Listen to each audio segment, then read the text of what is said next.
cada um deles, a família, Pai. Abençoa, Senhor, o coração deles e o meu coração, Pai, para cada dia nós possamos mais ser adoradores e dependentes de Ti. Em nome de Jesus, Pai, eu te agradeço. Amém.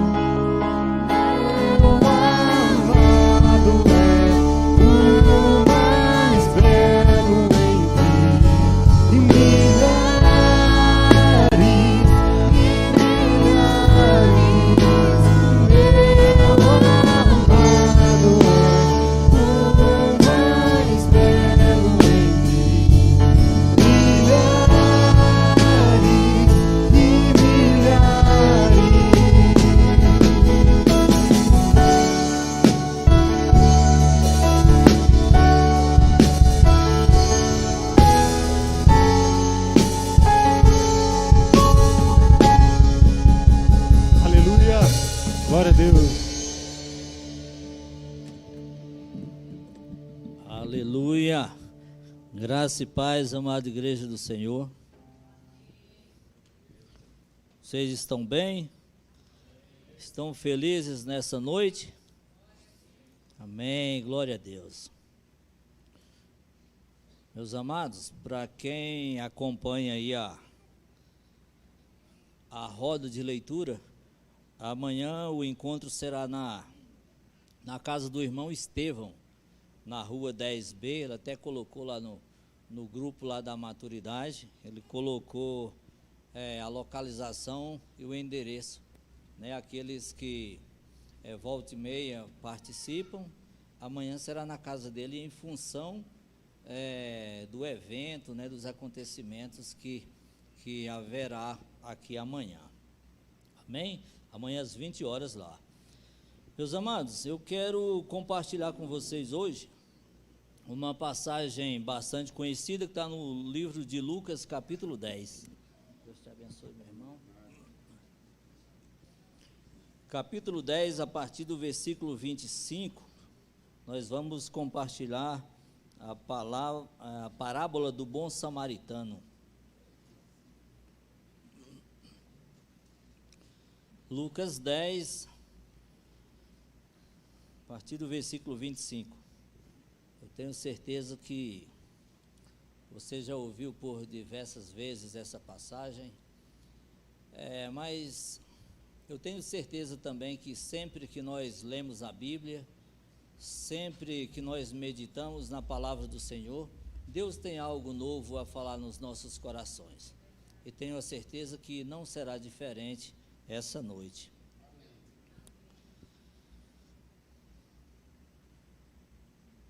Versículo 25.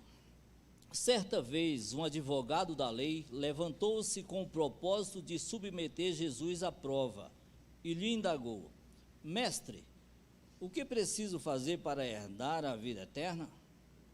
Ao que Jesus lhe propôs: o que está escrito na lei? Como tu a interpretas?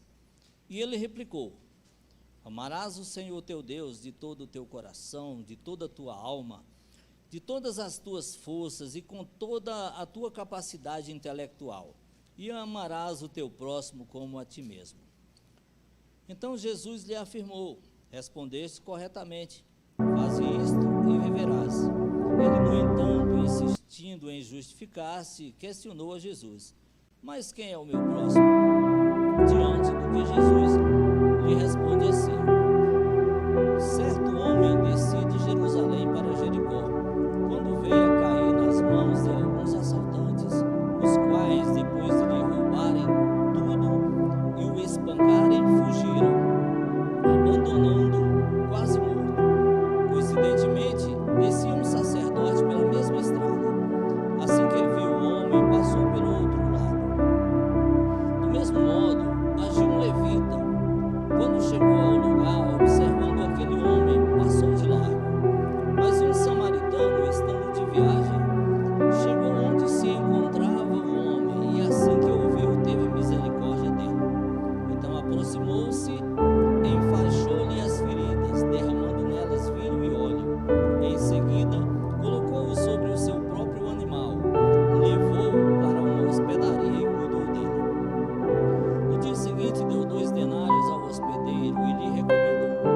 vida deste homem, e se alguma despesa tiverdes a mais, eu reembolsarei a ti quando voltar. Qual desses três te parece ter sido próximo do homem que caiu nas mãos dos assaltantes? Declarou-lhe o advogado da lei, o que teve misericórdia para com ele. Ao que Jesus lhe exortou: vai e procede tu de maneira semelhante. Amém? Santo Pai amado, eu glorifico o teu nome, Senhor Deus, e te agradeço, Pai amado, por esse momento, te agradeço por essa noite, te agradeço, Pai amado, pela oportunidade que temos, Senhor Deus, de mais uma vez meditarmos na tua palavra. Aqui, Senhor Deus, me ponho à tua disposição, Senhor Deus, como vaso, Pai amado, como instrumento nas tuas mãos, para que o Senhor venha transmitir para a tua igreja não aquilo que eu quero, mas aquilo que o Senhor deseja, Pai amado. Por isso, em nome de Jesus, Pai amado, esse culto é para o Senhor, Pai amado, e a palavra é para os teus filhos, Pai amado, para a tua igreja. Por isso, em nome de Jesus, meu Deus amado, direciona. Amém, meus amados. Meus irmãos, aqui nós percebemos a indagação desse advogado da lei, que existem outras traduções, um intelectual da lei, um estudioso da lei, que na verdade esse homem era um teólogo, e era alguém que se achava altamente capacitado. E na verdade, quando ele faz essas indagações, essa pergunta, que é uma pergunta um tanto confrontante,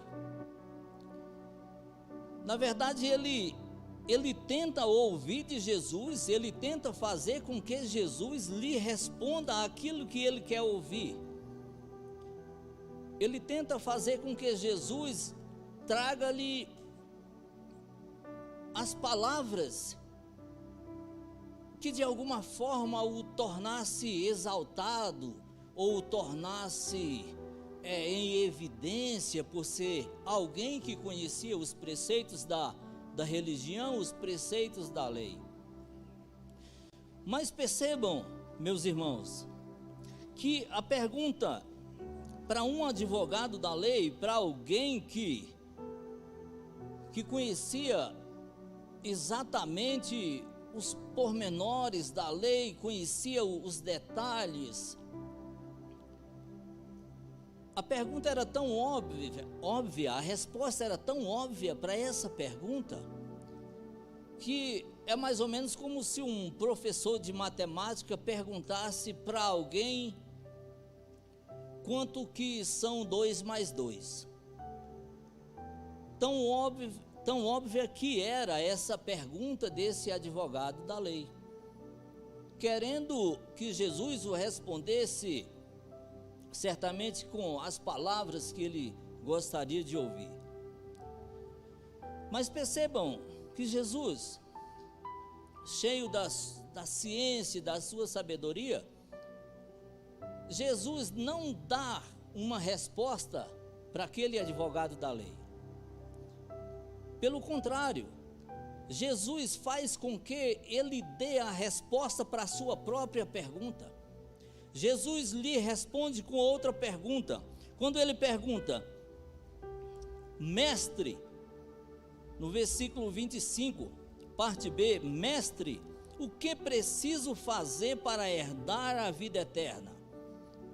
Jesus lhe responde no 26, o que está escrito na lei? Como a interpretas? Ou seja,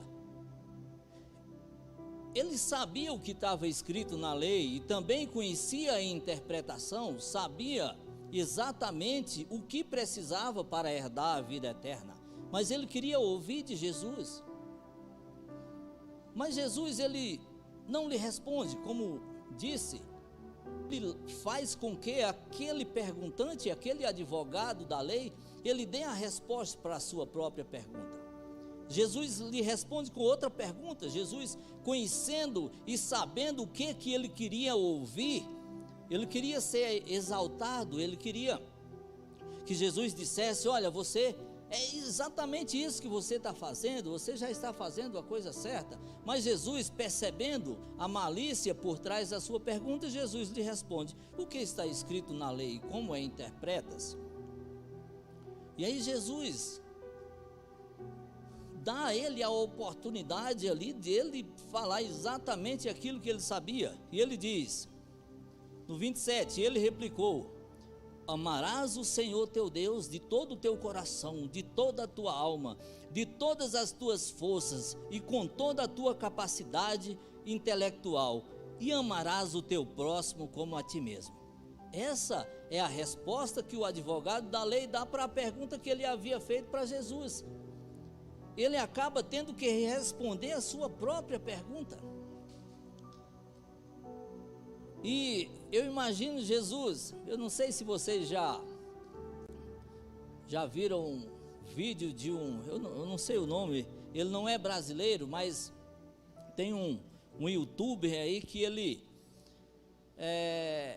tem algumas coisas que são óbvias, e assim as pessoas tentam complicar, tentam fazer diferente. E os vídeos desse rapaz, ele não fala nada, ele só faz essa expressão. Não sei se vocês já viram. Então eu imagino Jesus, quando Jesus falou assim: o que está escrito na lei, como interpretas? E ele dá toda essa relação que nós lemos no 27, eu imagino Jesus fazendo: é isso. Então, em outras palavras, por que me perguntas se você já sabe o que tem que fazer? Mas aquele advogado da lei, ele não se contenta, porque ele queria ouvir algo de Jesus.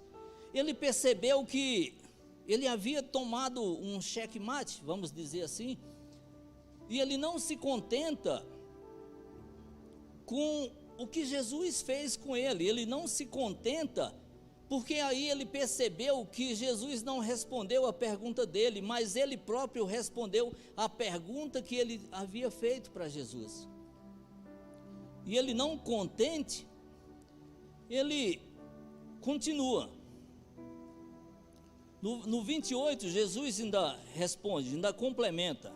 Então Jesus lhe afirmou, quando ele fala: amarás o teu próximo como a ti mesmo e tal. Jesus complementa no 28. Então Jesus lhe afirmou: respondeste corretamente, faze isto e viverás. Mas ele percebeu que ele não tinha alcançado o objetivo da sua pergunta. E ele, mais uma vez, ele insiste. E no 29 diz: ele, no entanto, insistindo em justificar-se, questionou a Jesus: mas quem é o meu próximo? Diante disso, meus amados irmãos, Jesus lhe propôs uma parábola.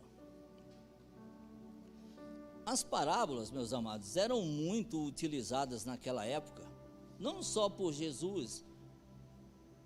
Até hoje nós utilizamos parábolas.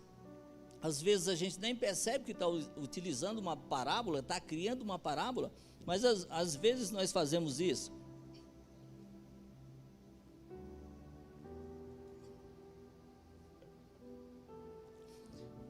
Para ilustrar algo que nós queremos transmitir para outra pessoa.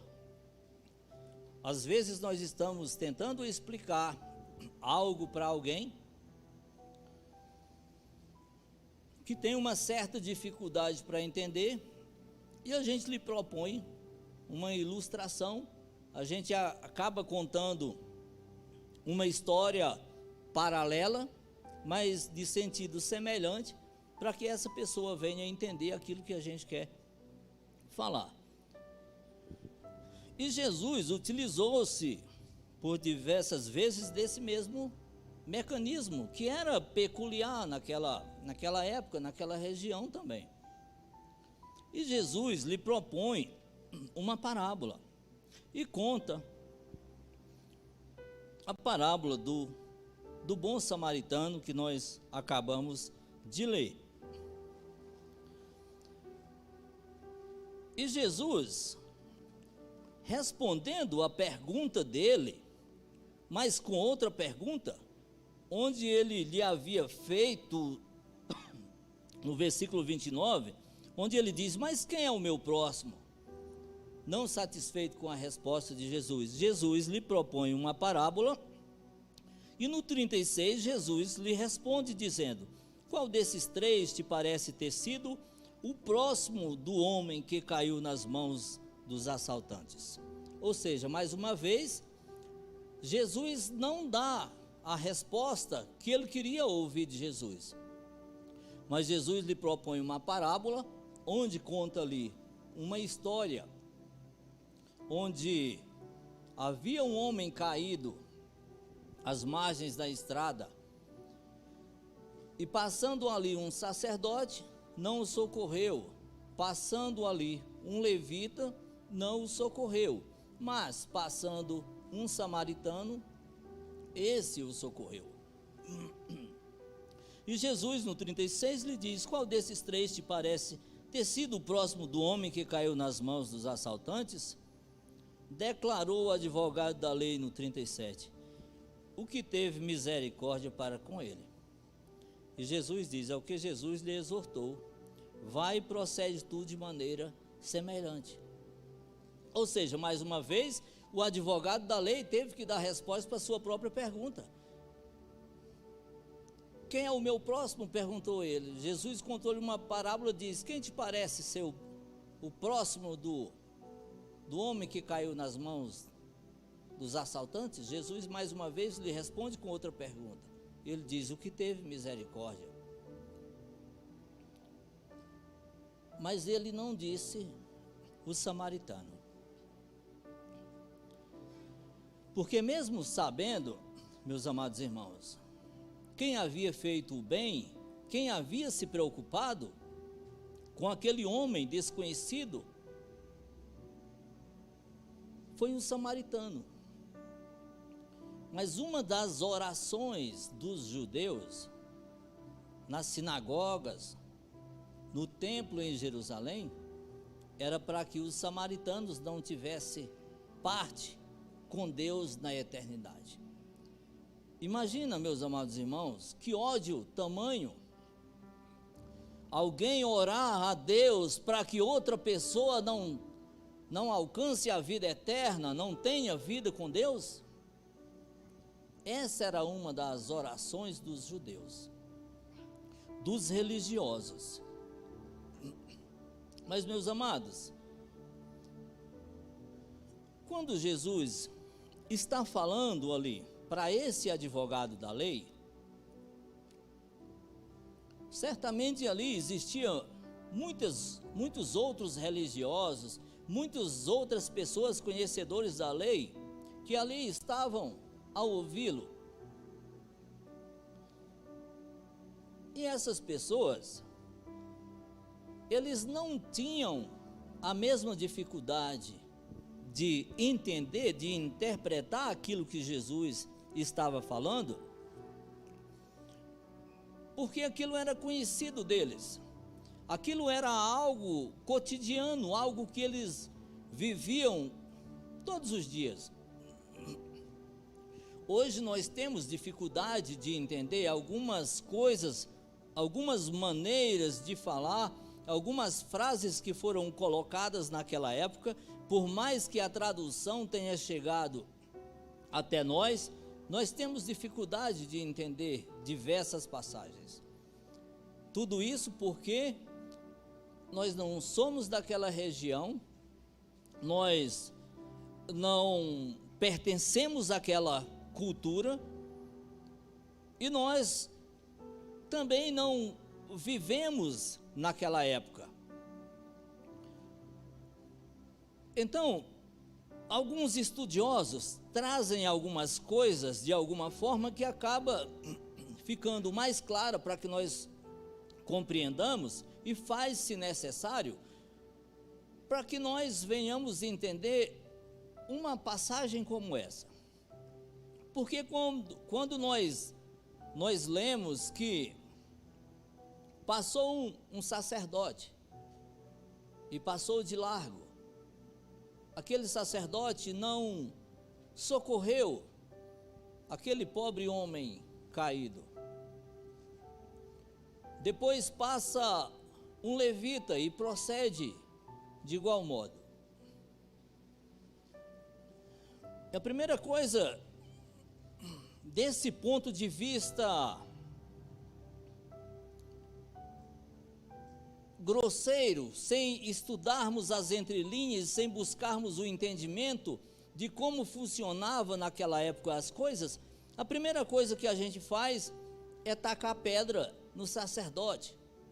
Como pode um homem de Deus, alguém que serve no templo, ter uma atitude dessas? Não ter uma atitude de misericórdia? Foi necessário que viesse um homem de Samaria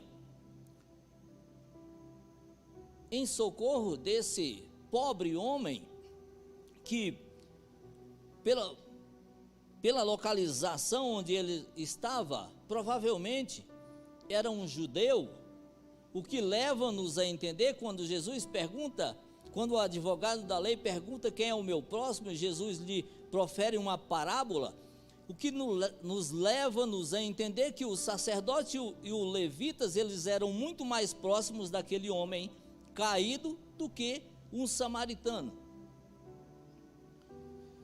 Mas existia, meus irmãos, naquela época, paralelo à lei de Moisés, existia a lei de costumes, existia uma lei chamada Mishnah, que era outra lei paralela à lei de Moisés, onde aqueles religiosos, eles submetiam-se igualmente.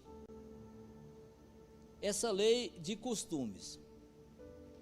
E o que acontecia naquela época? Esse homem, esse sacerdote, esse levita, eles estavam descendo de Jerusalém para Jericó. Jerusalém para Jericó é um percurso de aproximadamente 39 quilômetros. Esses sacerdotes, eles serviam em sistema de escala quinzenal, ou seja, certamente ele morava em Jericó, tinha subido para Jerusalém e ali tinha cumprido a sua jornada de 15 dias e agora descia para sua casa para folgar seus 15 dias, para pegar seus 15 dias de folga. A escala do levita não era diferente, era mais ou menos a mesma coisa. Tudo indica que para o levita, que era uma classe social inferior naquela época, é muito provável que esse percurso ele fazia a pé.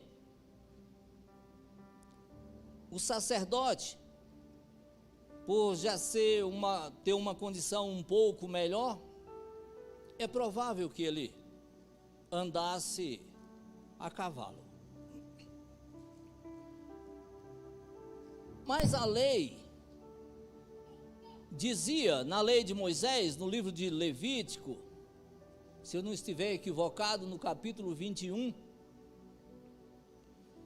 que o sacerdote, ele não podia ter contato com alguém morto, mesmo que fosse o seu pai ou a sua mãe. Isso lhe tornaria impuro. E para que ele voltasse a tornar-se puro novamente, ele precisava ser submetido a um regime de purificação que não somente lhe custaria tempo, como lhe tinha um custo financeiro também para isso. A primeira coisa que acontecia, se um sacerdote se tornasse impuro, primeira coisa, ele que havia acabado de trabalhar ali seus 15 dias, tirado sua jornada quinzenal e agora descia para sua casa para passar seus 15 dias de gozo com a sua família, com os seus filhos, com a sua esposa, primeira coisa que aconteceria com o sacerdote se ele se tornasse impuro, ele tinha que retornar para o templo em Jerusalém. Ele abriria mão dos seus 15 dias de folga, abriria mão ali do seu gozo familiar, do seu descanso, para voltar para o templo em Jerusalém e ser submetido a um ritual de purificação. O que acontecia? Como que era esse ritual? Esse ritual, primeira coisa, lhe custaria um novilho,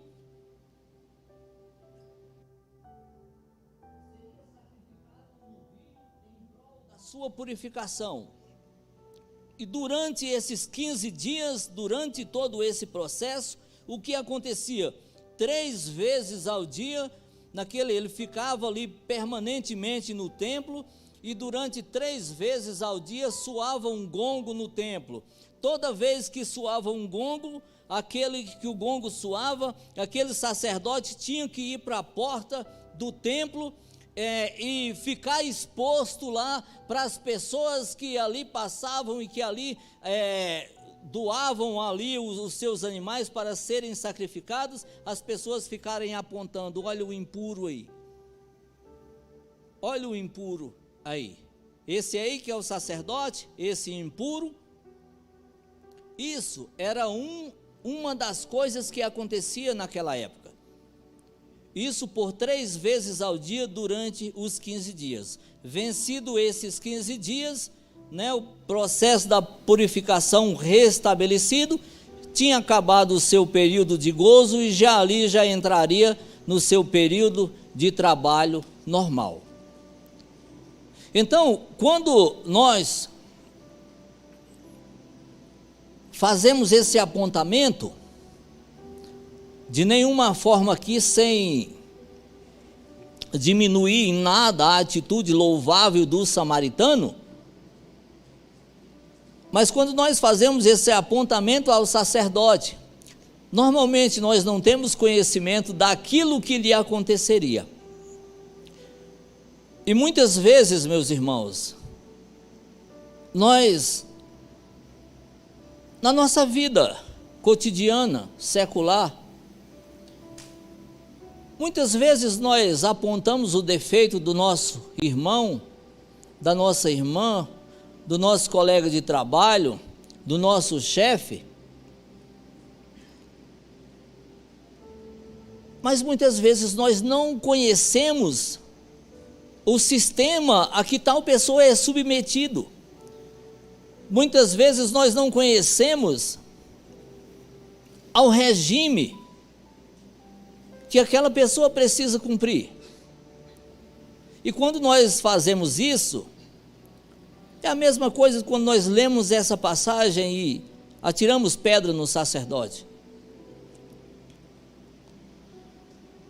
E eu pergunto para a nossa autorreflexão: se fôssemos nós, se fosse um de nós descendo no nosso período de férias, quem trabalha aqui ainda, no seu período de férias, que trabalhou ali o ano inteiro, esperando as férias, você correria esse risco de perder as suas férias e ter que retornar para o seu trabalho e ser submetido ali a um período de escárnio, a um processo doloroso, um processo que lhe custaria emocionalmente, que lhe abalaria emocionalmente? Acredito que não, né, meus irmãos? Então, como disse, o sacerdote passaria por todo esse processo.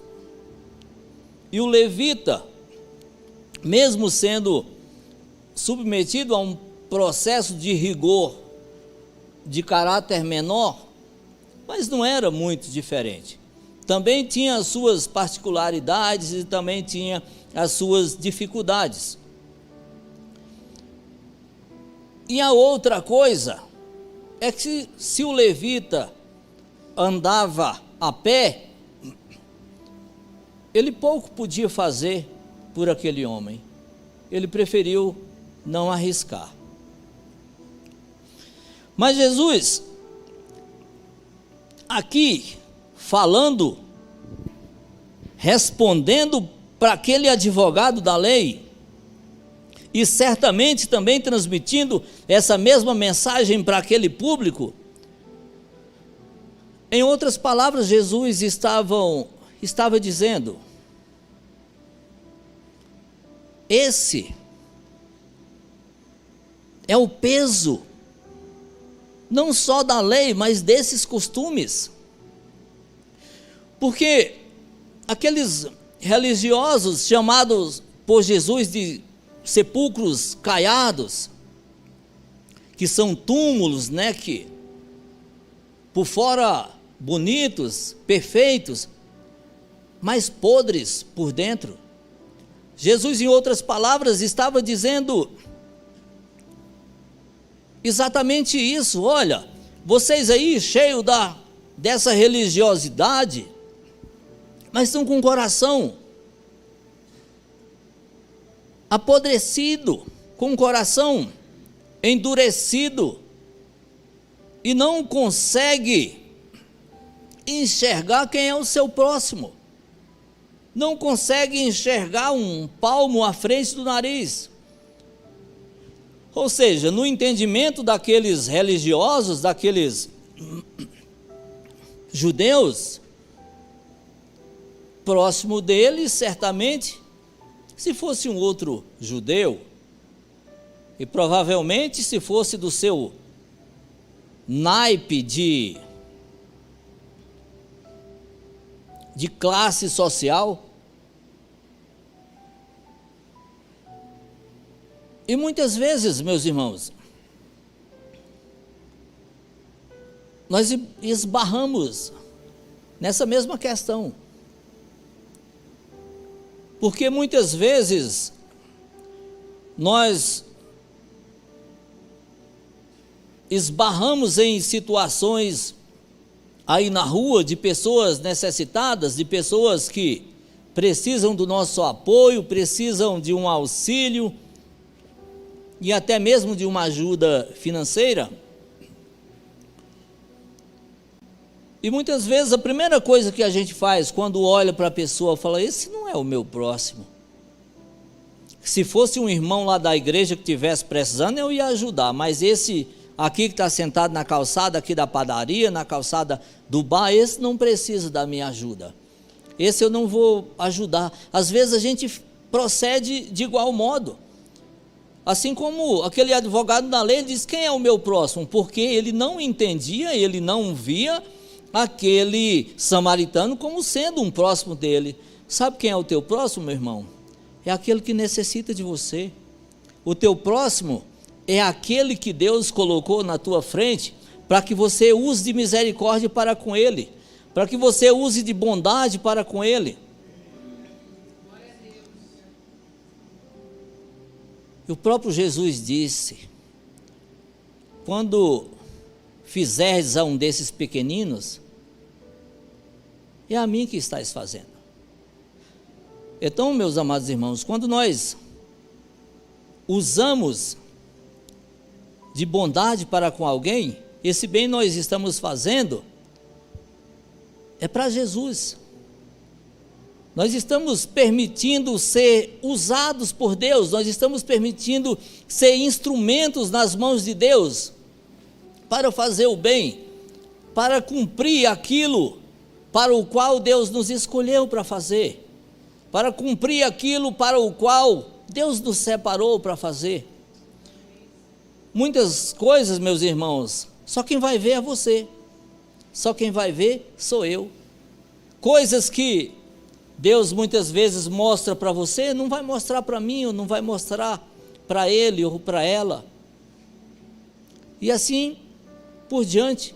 Por quê? Porque Deus escolheu você, para que você tome uma atitude, para que você use de misericórdia para com determinada pessoa, para com alguém que Deus colocou no teu caminho. Portanto, meus irmãos, Deus mostrou para aquele advogado da lei que ele precisava se despir daquela religiosidade, para que ele pudesse entender a graça do Senhor Jesus. Porque muitas vezes, meus irmãos, nós nos tornamos religiosos e ritualistas. Muitas vezes nós achamos que se nós fizermos determinadas coisas, está tudo certo. E se a gente não abrir o nosso entendimento, não abrir a nossa mente, não abrir o nosso coração, a gente se torna como um desses religiosos, achando que estamos agradando a Deus, quando na verdade a gente se fecha dentro do nosso próprio mundinho e acha que está tudo certo, e não se permite ver aquilo que de fato Deus está nos mostrando e nos está capacitando para fazer, aquilo que Deus está nos separando para fazer.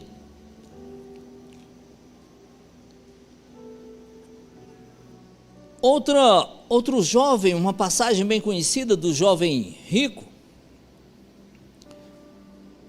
ele também tem um certo embate com Jesus, uma passagem diferente, mas confrontante também, assim como desse advogado da lei. Aquele jovem também, ele se achava muito bom, ele achava que aquele ritual que ele fazia já estava tudo certo, já estava pela ordem. E em conversa com Jesus, Jesus lhe mostra que precisava muito mais. E às vezes esse muito mais que Jesus nos mostra que precisamos, não é que nós temos que ir muito mais além daquilo que nós já fazemos, mas é que muitas vezes nós temos que substituir as nossas atitudes, muitas vezes nós temos que abrir mão daquilo que nós já fazemos, se nós percebermos que aquilo não agrada a Deus. Às vezes aquilo agrada apenas o nosso ego, às vezes aquilo apenas nos cerca e nós achamos que nos tornamos melhor com certas atitudes, e Deus está nos mostrando, olha, eu te separei para isso, perceba a minha graça, você foi alcançado por misericórdia, não foi pelos nossos méritos. Esses religiosos, eles achavam que eles tinham mérito, eles achavam que aquilo que eles faziam era o correto, e que ali, quando ele faz aquela pergunta a Jesus, e Jesus lhe responde com outra pergunta, né? Onde Jesus diz, o que está escrito na lei? Que ele coloca, amarás o Senhor teu Deus de todo o coração. Acho que ele esperava ali um aplauso de Jesus, muito bem, você está certo, é isso. Mas Jesus olha ali o seu interior, e Jesus percebe que aquilo que ele está falando é pura religiosidade, aquilo que ele está falando é da boca para fora. Ele está falando, amarás o Senhor teu Deus de todo o coração, de toda a tua alma, de todas as tuas forças, e com toda a tua capacidade intelectual, e amarás o teu próximo como a ti mesmo. Ele fala essas coisas, mas eu imagino Jesus olhando vazio dentro daquele homem, e dizendo, sepulcro caiado. Desprenda dessa religiosidade e abra os olhos para receber a minha graça. Ei, eu sou o Filho de Deus, estou à tua frente, não consegues enxergar? Em outras palavras, era isso que Jesus estava falando. Desprenda-se dessa religiosidade. E Jesus coloca ali uma parábola onde coloca alguém necessitado, alguém que precisa de um auxílio, alguém que precisa de um socorro, mas as pessoas cheias da sua religiosidade, seguindo a lei, seguindo normas, seguindo ali costumes, não foram capazes de socorrer aquele homem. E Jesus, em outras palavras, estava dizendo: olha, se não fosse a religiosidade, esse sacerdote teria socorrido aquele homem. Se não fosse o medo de tornar-se impuro, esse sacerdote teria socorrido aquele homem, esse levita teria socorrido aquele homem. Ou seja, desprenda-se da religiosidade e abram os olhos. Ei, a graça do Senhor Jesus chegou, a misericórdia sou eu e estou aqui à frente de vocês e vocês não conseguem enxergar. Era isso que Jesus estava falando. Foi exatamente isso que Jesus veio para fazer aqui na terra, estabelecer o seu reino aqui na terra. E a maioria daquelas pessoas não conseguiram enxergar, a maioria daquelas pessoas não conseguiram ver, pelo contrário, a maioria daquelas pessoas tiveram ódio de Jesus, odiaram Jesus. Por quê? Aquelas pessoas, de fato, eles não conheciam Jesus, eles não viam Jesus como um filho de Deus. Mesmo naquela época, mesmo as pessoas que andavam com Jesus, muitas daquelas pessoas não conheciam Jesus. Em Mateus 16, Jesus pergunta ali para os seus discípulos: ei, quem dizeis o povo ser o filho do homem? E os discípulos respondem: eles dizem que tu és João Batista, outros dizem que és Elias, ou até mesmo Jeremias, ou um dos profetas. Isso era o que o povo dizia acerca de Jesus. Ou seja, as pessoas, a multidão cercava Jesus, mas não conhecia Jesus, não sabia quem era Jesus. Mas Jesus pergunta: mas e vós, quem dizeis que eu sou? E Pedro diz: tu és o Cristo, Filho do Deus vivo. Por quê? Porque quem caminha próximo de Jesus sabe quem é o Filho de Deus. E Jesus lhe responde: bem-aventurado és tu, Simão Bar-Jonas, porque nem fostes carne nem sangue que tu revelastes que eu sou o Cristo, Filho de Deus, mas o meu Pai que estás nos céus. E por isso eu te digo que tu és Pedro, e sobre essa pedra edificarei a minha igreja, e as portas do inferno não prevalecerão contra ela. As portas do inferno não prevalecerão contra a igreja do Senhor.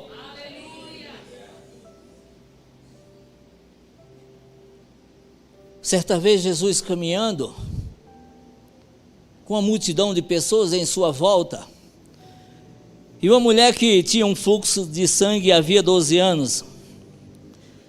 Aquela mulher nunca tinha visto Jesus, mas sabia quem ele era. E aquela mulher, ela tenta ali, se espreme por meio daquela multidão, daquelas pessoas, e consegue entrar e chegar até Jesus e tocar nas suas vestes. E Jesus diz: alguém me tocou. E os discípulos dizem: mas como assim, Senhor? O Senhor está espremido aqui no nosso meio, o Senhor fala: alguém me tocou? Jesus disse: alguém me tocou, porque de mim saiu virtude. Aquela mulher teve fé, aquela mulher soube quem era Jesus, muito mais do que muitas pessoas que espremiam Jesus, que estavam ali à sua volta. E é esse entendimento que nós precisamos ter, meus amados. Nós precisamos saber quem é Jesus. Jesus, que é o Filho de Deus, que veio em graça para nos alcançar. Foi essa graça que nos alcançou. Ei, dê um glória a Deus. Você foi alcançado por esse Jesus gracioso, cheio de bondade e de misericórdia. Nós não merecíamos, mas Ele nos alcançou. Nós não merecíamos, mas Ele morreu na cruz por nós. Sabe o que acontece com muitos crentes, meus irmãos? É que para muitos crentes Jesus ainda está cravado lá na cruz. Ei, Ele ressuscitou, Ele não está lá.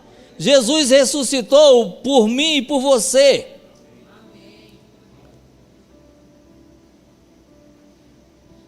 Muitos daqueles religiosos, quando Jesus fazia ali os seus prodígios, eles pediam uma prova.